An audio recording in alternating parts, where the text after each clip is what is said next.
छठ का जो पर्व होता है इसमें कोई मूर्ति नहीं होती है, क्योंकि जो भगवान है वो साक्षात है, सूर्य देव। आप आसमान में सूर्य देव की आराधना कर रहे होते हैं, आप गंगा जल में खड़े रहते हैं और वहां पर आराधना करते हैं, गंगा जल से अर्घ्य देते हैं। यानी हर एक चीज जो होती है वो प्राकृतिक होती है पूरी तरीके से। छठ पूजा कार्तिक माह की षष्ठी यानी छठी के दिन मनाया जाने वाला लोक आस्था का पर्व।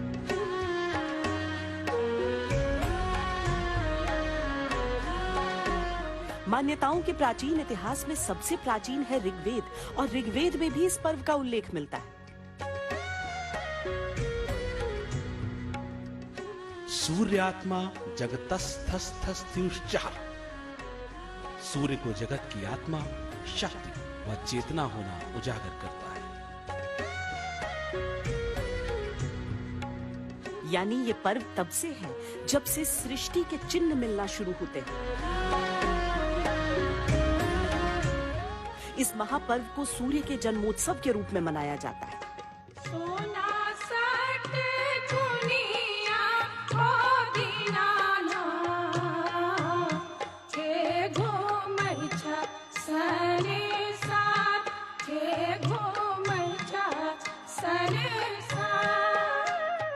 छठ का महापर्व आज की तारीख में मैं कहूंगी कि सभी के लिए एक बहुत सशक्त उदाहरण है कि हमारे पूर्वजों ने उपासना का सर्वोत्तम माध्यम जो बताया, सबसे सुंदर जो मार्ग बताया, वो प्रकृति की उपासना, प्रकृति के माध्यम से उपासना, यही मार्ग बताया, और छठ उसका सबसे सुंदर उदाहरण है।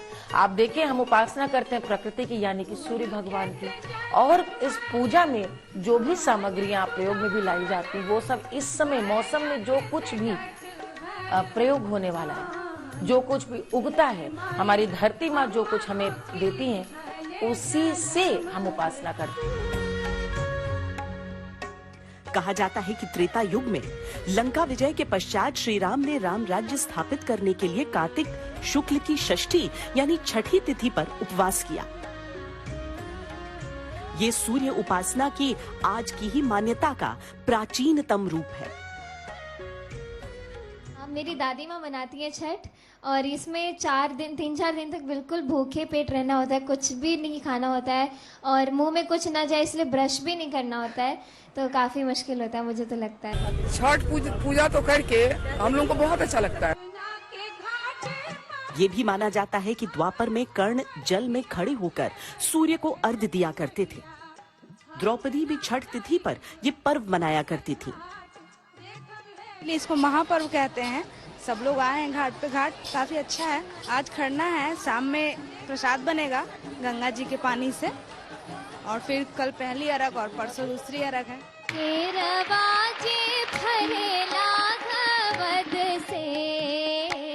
ओह पर सुगा मेड़राय, ओह पर सुगा मेड़राय, उजे खबरी जनई वो आदित्य से, सुगा दिहल जूठी आय, सुगा दिहल जूठी आय, मार बोरे सुगवा धनुख से, सुगा गिरे मुरुझाय।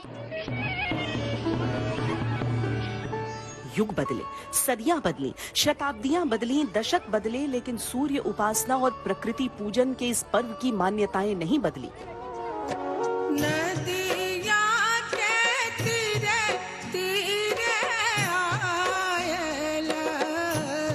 छठी मैया सेवक तोहार, छठी मैया सेवक तोहार।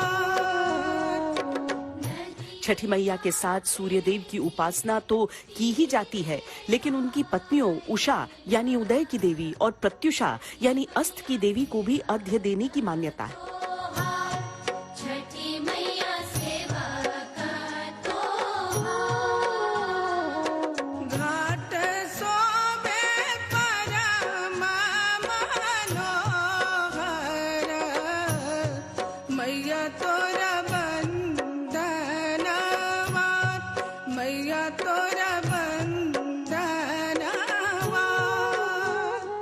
सामान्यतः सूर्योदय की पूजा तो कई रूप में मिलती है, लेकिन सूर्यास्त के समय अर्घ्य देने का ये इकलौता पर्व है।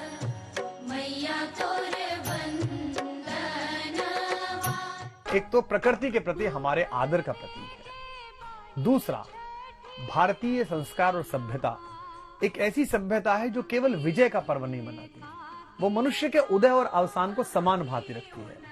तो पूरी दुनिया में उगते हुए सूर्य को सलाम है, उगते हुए सूरज को प्रणाम है, लेकिन अस्ताचलगामी सूर्य को प्रणाम करना जल में खड़े होकर, क्योंकि तुम दिन भर हमारे लिए तपे हो, क्योंकि दिन भर तुमने हमें प्रकाश दिया है और तुम अपनी ओर से अब एक दूसरे व्यक्ति को सौंप के जा रहे हो चंद्रमा को, और हम तुम्हें भूल जाएं।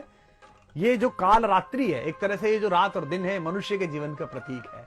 जिन माता पिताओं ने, जिन गुरुओं ने, समाज के जिन निर्माताओं ने, जिन नियामकों ने इस संस्कृति का, इस समाज का निर्माण किया है, अगर वो अपने अवसान पे चले जाएं तो हम उन्हें भूल जाएं, ये भारत नहीं करता। तो एक तरह से ये सूर्य का तर्पण है, ये सूर्य को प्रणाम है कि आप दिन भर हमारे लिए जले, तो आपको भी हम ये जल चढ़ाकर प्रणाम करना चाहते हैं। दीपावली के तीसरे दिन भाई दूज आता है और भाई दूज के तीसरे दिन से छठ पर्व शुरू हो जाता है। पहला दिन स्वयं को मन वचन कर्म से पवित्र होने का दिन होता है। इसे नहाए खाए कहते हैं। इस दिन से उपवास प्रारंभ होता है। नियमित भोजन, वस्त्र और आराम शैया को त्याग दिया जाता है। व्रती अरवा चावल के साथ कद्दू की सब्जी या चना दाल ग्रहण करते हैं। बिछौना जमीन पर लगता है और कपड़े बिल्कुल सादा पहने जाते हैं। इस दिन से 36 घंटों के कठोर व्रत का संकल्प शुरू होता है।